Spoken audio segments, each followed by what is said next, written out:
aka, senga nima degandim, uyda o'tir demaganmidim? Nega chiqding ko'chaga, so'ramasdan cho'rtaga?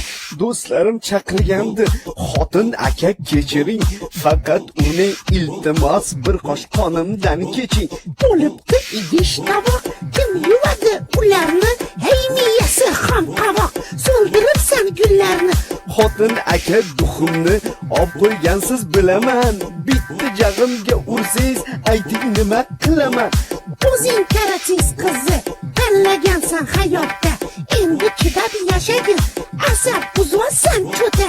Yana ko'chaga chiqsang oyog'ing ham sinadi. Abbos Sherzod ham Davron do'sting yordam berolmaydi. Bo'ldi, tushundim bratan. Qanaqa biratan? Xotin aka degansan, uylanganingda mahriga puvadingni bergansan. Qiyin ekan hayotda, xotin karatis bo'lsa, so'ramasdan ko'chaga chiqqaning bilib qolsa. G'alati, vashshe g'alati bor.